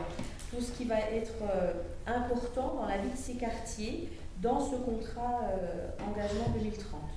Donc nous ferons un point d'étape en 2026. Les sommes sont assez conséquentes. Au global, on est sur 185 000 €. Donc il est évident que c'est nécessaire de savoir comment vont s'organiser ces actions et dans quelle direction elles vont aller. Donc ça a été voilà, des semaines de négociation et de travail pour arriver à cette convention. Et donc nous avons émis un avis favorable à l'unanimité en commission. On a eu un avis favorable également de la commission urbanisme, habitat social et de la commission urbanisme habitat de la CCGP qui est complémentaire. Merci pour ces précisions. Didier, y a-t-il des questions? Aucune. Des oppositions? Abstentions? Ce n'est pas le cas, je vous remercie. Nous avons, merci, l'emporteur rose, pardon, donc les subventions des associations, pour les associations, pardon. Donc suite à la tenue du mois d'octobre et consécutivement aux actions menées, bien, il est question de reverser cette fois aux associations qui œuvrent, qui sont nos partenaires et qui œuvrent dans ce dépistage du cancer du sein, mais de cancer en général, donc au reversement des sommes collectées. Donc nous avons émis un avis favorable à la majorité. Merci. Y a-t-il des questions? Des oppositions? Des abstentions? Une abstention? Je vous remercie. Donc, majorité. Je passe maintenant, merci Bénédicte, je passe la parole à Bertrand. Oui, merci. Donc d'abord, les tarifs, on a fait comme tout le monde. On a, à une exception près, on a appliqué la mesure des 5% avec les arrondis, bien sûr, pour éviter les chiffres compliqués. Simplement, on a gelé sur le marché de Noël, puisqu'on a augmenté la durée du marché de Noël, et comme c'est un tarif au jour, on ne venait quand même pas très... commercialement, c'était pas très bien placé. Donc, on avait pris des engagements sur le fait que le marché de Noël n'augmenterait pas, les tarifs du marché de Noël n'augmenteraient pas l'année prochaine. Unanimité? Unanimité. Oui. Ok. Y a-t-il des questions? Majorité. Majorité. Y a-t-il Non, c'était l'unanimité. C'est marqué majorité dans la délibération. On vérifiera, on adaptera, donc c'est pas bien grave. Oui, c'est pas très grave. Y a-t-il des questions? Des oppositions? Des abstentions? Ce n'est pas le cas, je vous remercie. L'avenant à la convention. Maintenant, la convention du commerce frontalier centre pour la modélisation du centre-ville. Vous savez qu'on a un budget en début d'année de 50 000 € pour des animations, des investissements, diverses choses. Et au fur et à mesure que les animations, que les manifestations se produisent ou les investissements se produisent, on vote à chaque fois la participation de la ville de Pontarlier pour la subvention à CPC pour attribuer notre participation. Donc, nous avons voté pour les dernières, les animations du deuxième semestre, qui vont de la fête des pères à la coulée du Mont d'Or, aux animations d'Octobre Rose, le marché de Noël, puisque CPC prend part activement au marché de Noël. Et donc on a attribué de la participation souhaitée qui dépassait l'enveloppe prévue, donc on a bien sûr bloqué au montant de 50 000 € prévus au départ de l'année pour respecter les budgets. Je crois que l'avis c'était à la majorité, je crois.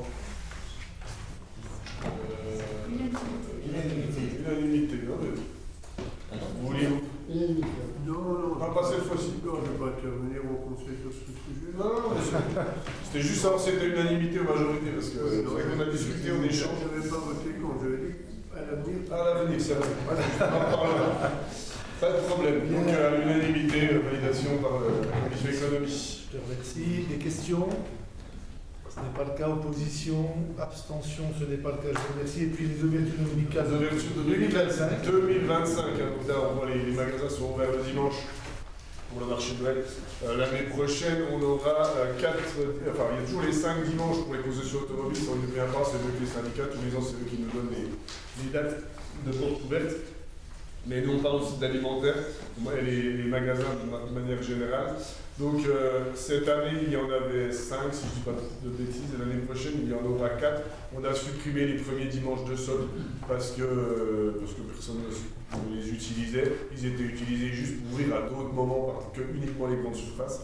Donc, comme on interroge les grandes surfaces, les associations de commerçants et nos collègues élus, on a validé uniquement les dimanches du mois de décembre, c'est-à-dire 7, 14, 21 et 28 l'année prochaine.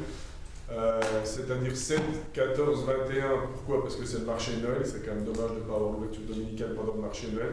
Et le 28, il ne concerne pas le centre-ville, le 7 ne concerne pas tellement les zones, le 28 ne concerne pas tellement le centre-ville, puisque le marché de Noël, dans son ensemble, est terminé. Mais par contre, il concerne beaucoup plus les grandes surfaces et les zones. Je pense qu'on reste modéré dans les ouvertures dominicales.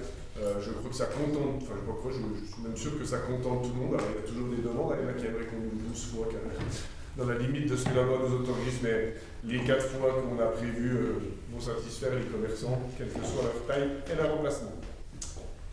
Merci. Unanimité, je pense. Unanimité. Merci. Y a-t-il des questions? Des oppositions?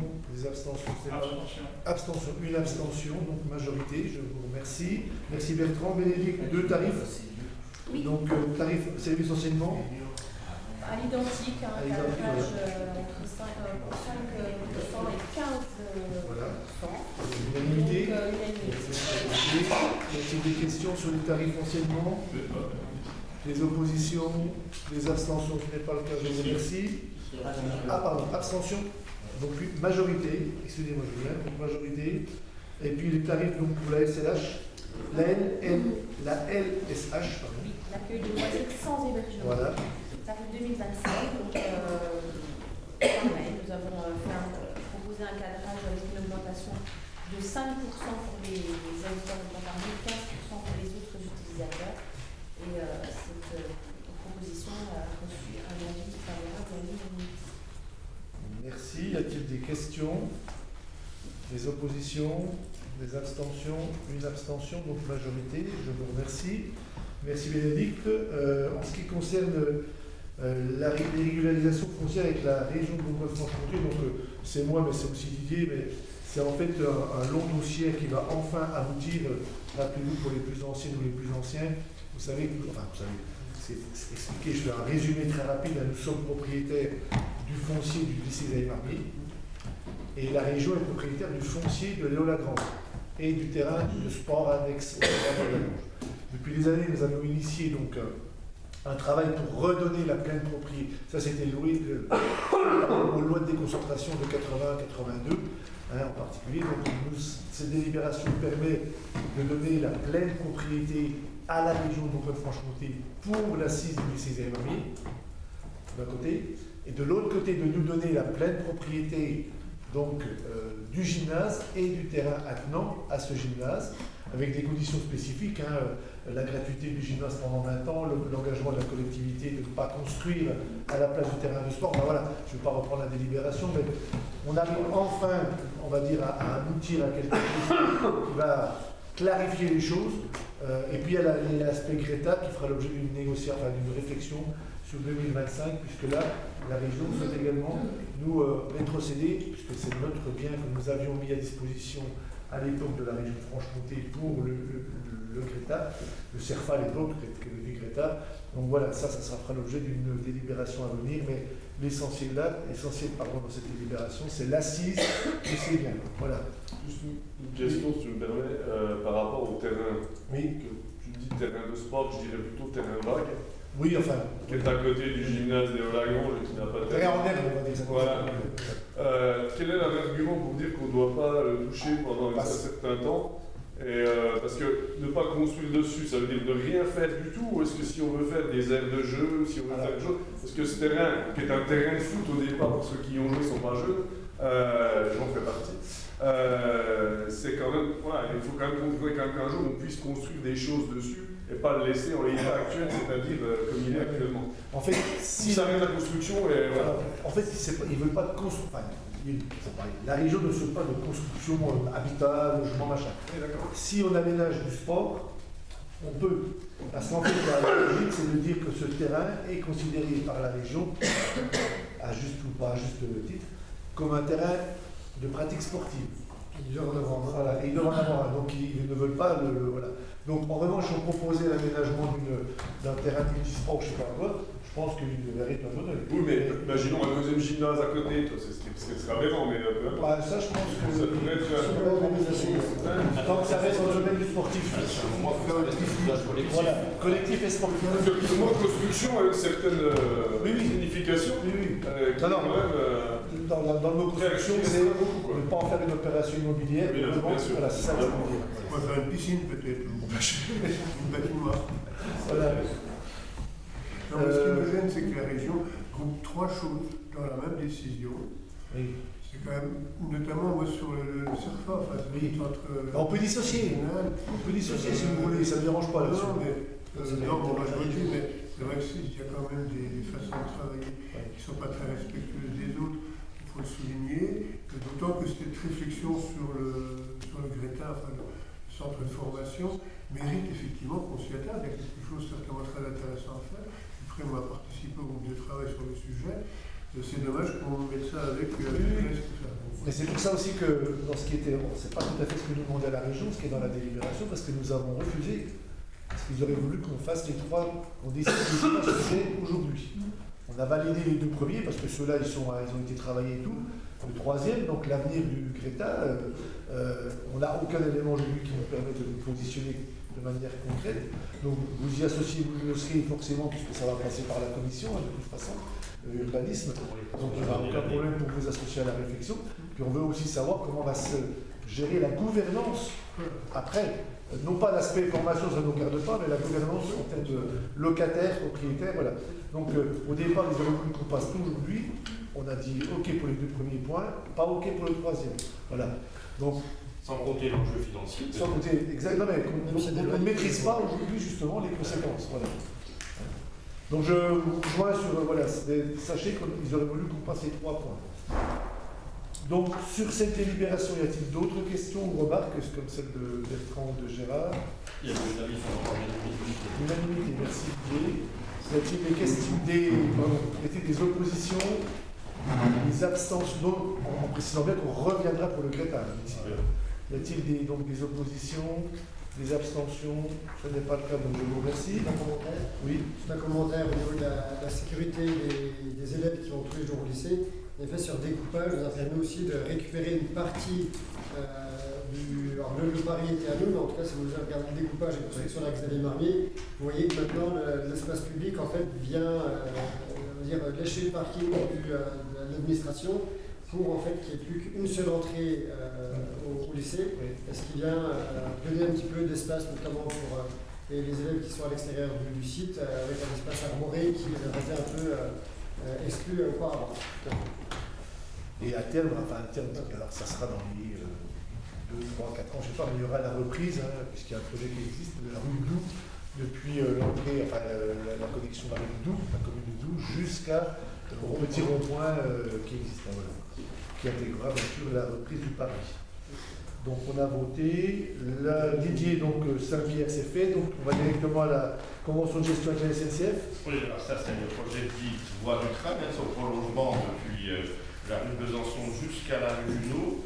C'est un dossier qui est déjà en préparation depuis quelques années. Un projet donc d'une longueur de 1200 mètres. Et là encore, il a fallu travailler avec la SNCF, ce qui est jamais simple. Et donc, par rapport à cette voie qui était désaffectée, il faut faire une convention de transfert. Donc il y a eu des rectificatifs, puisqu'au départ, c'était pas exactement la même distance. Il avait été pris en compte également l'éventuelle zone dite de l'actuel tunnel. Donc là, on part sur une création d'une durée de 20 ans, sans contrepartie financière de la ville de Pontarlier, en dehors des frais liés à l'établissement de cette convention de transfert. Donc tout ça a été vu et validé par la commission urbanisme stratégie du territoire habitat social dans sa réunion du 27 novembre pour que les travaux puissent démarrer en 2025 sur ces 1,2 km. Unanimité? Oui, unanimité. Merci Didier. Y a-t-il des questions? Des oppositions? Encore une fois, juste un commentaire, comme on l'a dit Gérard tout à l'heure pour les SDIE, ben là je dirais enfin, on arrive à signer avec la SNCF. Enfin, on n'est toujours pas propriétaire. Non, mais On ne le on a sera le droit pas. On d'aménager. ne le sera jamais, mais on a le droit d'aménager. On a le droit d'aménager. On ne le sera pas. Ouais. Donc, y a-t-il des oppositions, des abstentions? Ce n'est pas le cas. Je vous remercie. Merci Didier. Daniela, donc avance sur subvention pour le cadre des amis du musée Serpacan. Oui, comme tous les ans, donc c'est une avance sur subvention au profit de 3 associations, les 3 suivantes, et suite à leur conventionnement, c'est-à-dire le cadre 8 000 €, les amis du musée 25 550 €, les Sarbacane Théâtre 10 000 €. Ces avances feront l'objet d'un versement en janvier 2025. C'est un avis favorable à l'unanimité. Donc Julie Duquel va quitter la salle. Je suis salariée du cadre. Voilà, donc, quitte la salle, ça sera bien marqué dans le PV. Donc, y a-t-il des questions? Aucune. Des oppositions, des abstentions? Ce n'est pas le cas, je vous remercie. C'est bon, Julie?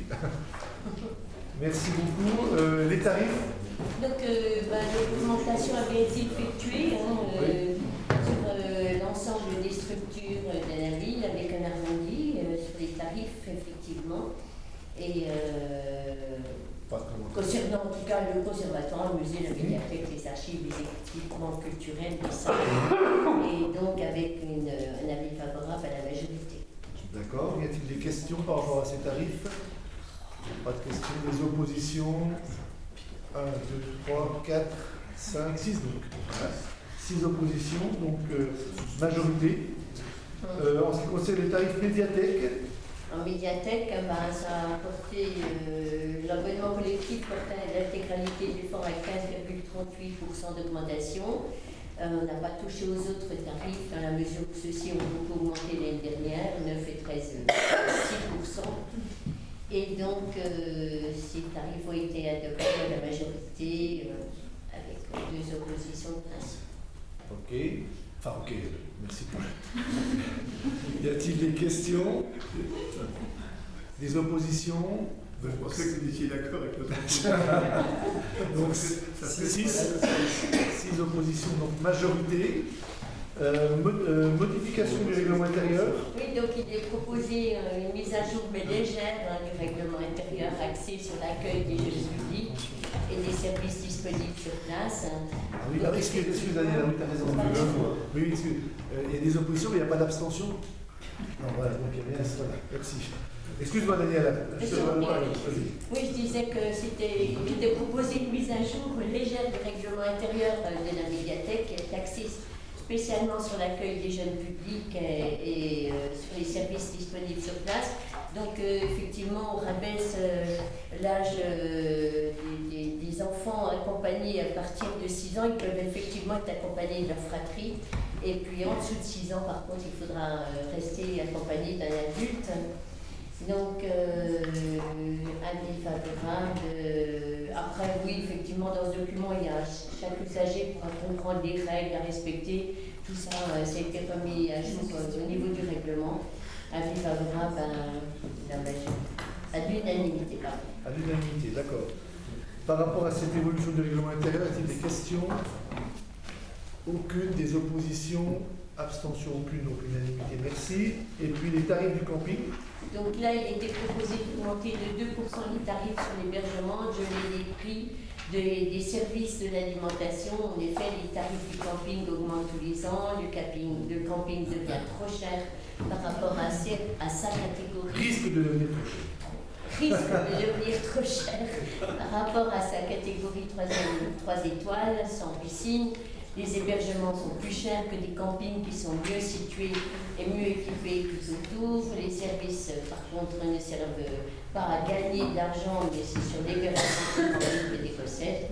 Pour vous donner un exemple, une baguette de pain à 90 au camping, alors que j'ai 1,20 € en boulangerie. Donc, si nous augmentons ces tarifs, nous allons perdre du chiffre d'affaires, car les clients ne viendront plus. Donc, favorable à l'unanimité. Très bien. Y a-t-il des questions? Oui, Gérard. Une intervention, effectivement, sur ce sujet, je crois qu'il faut être sérieux. On va rappeler l'historique de ce camping qui risquait de disparaître, quand même, rappelons-le. Il a fallu une forte intervention de la ville. On ne va pas, pour les raisons de tarifs, prendre le risque de casser la dynamique qui s'est installée. Moi, j'étais assez effaré de voir à quel point les tarifs avaient augmenté, au point, effectivement, d'atteindre des tarifs d'un camping 4 étoiles. Enfin, il faut qu'on soit très prudent là-dessus. On a besoin de ces équipements qui fonctionnent bien. Soyons prudents quand même par rapport à la clientèle.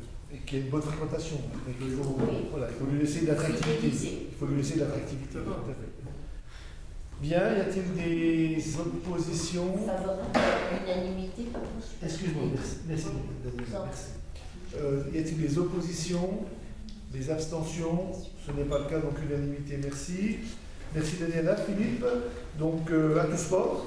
Oui, la poursuite du dispositif sur l'année 2025 avec l'organisation de mini-stages sportifs sur les petites vacances scolaires à destination des jeunes 4 à 17 ans.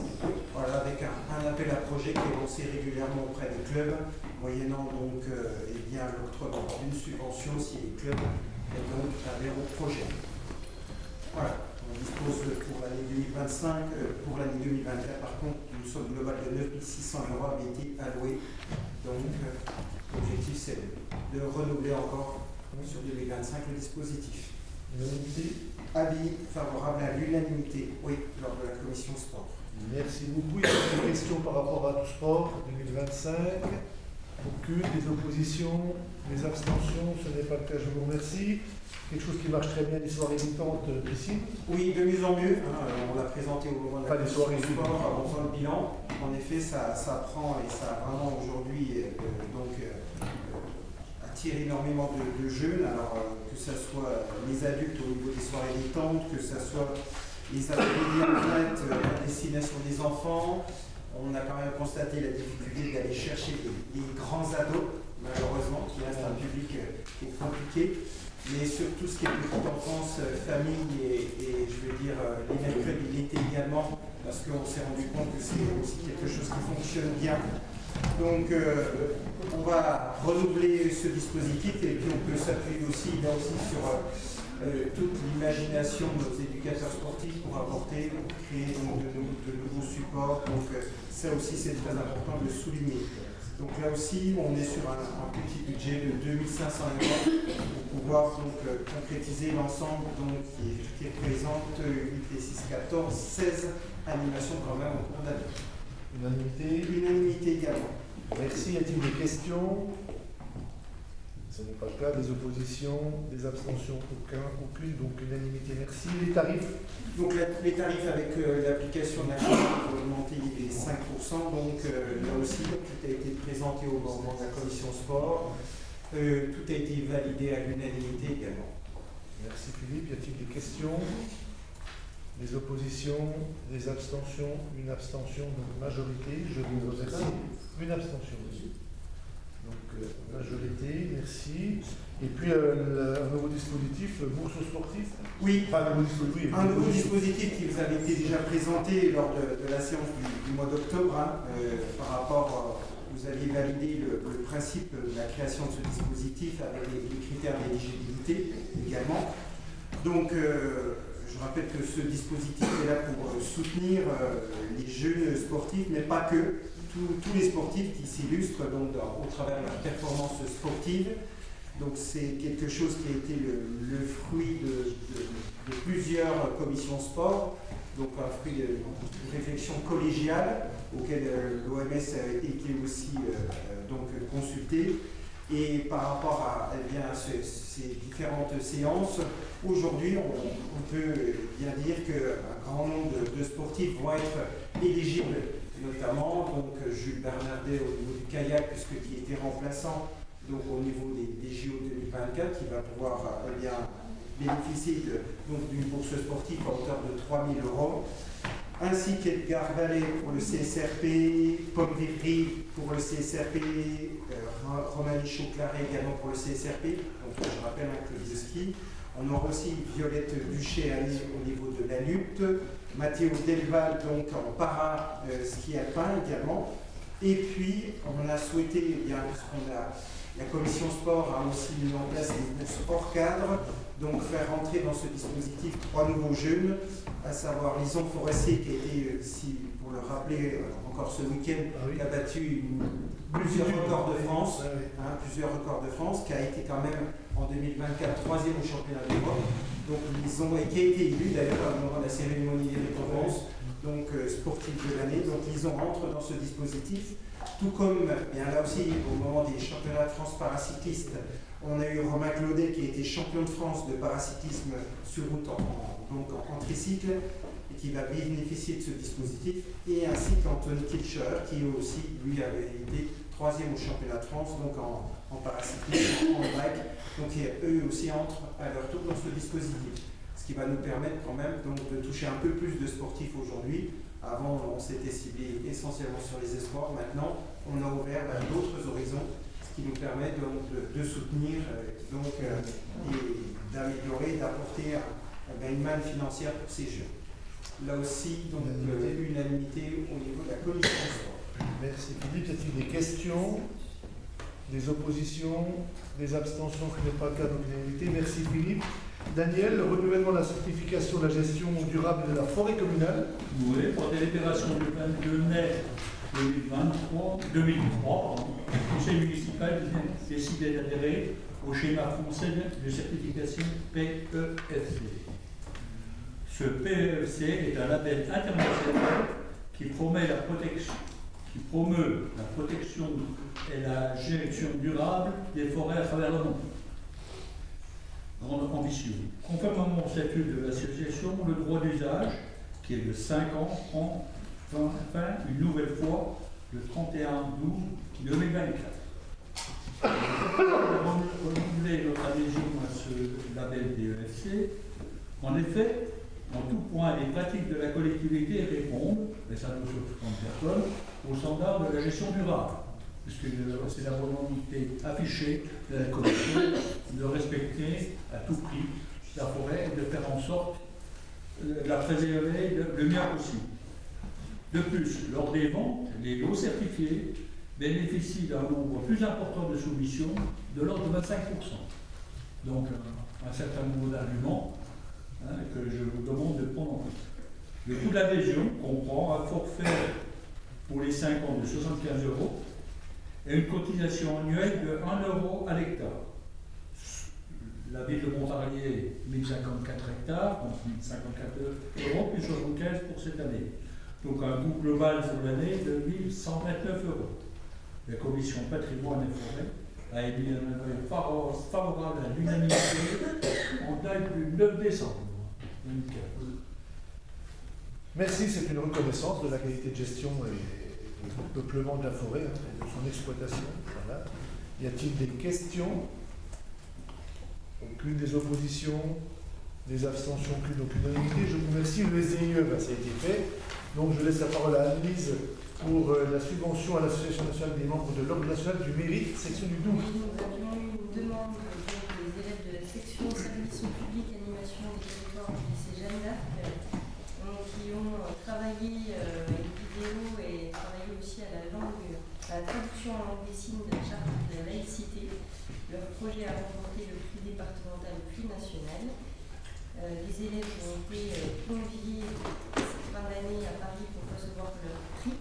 Afin de pouvoir assister à cette cérémonie, ils sont mis à l'honneur. Il a été accepté de verser une subvention de 500 € à l'Association nationale des membres de l'Ordre national du mérite, section du Doubs, pour la prise en charge du transport de ces élèves, et la commission a mis un avis favorable à l'unanimité de notre demande.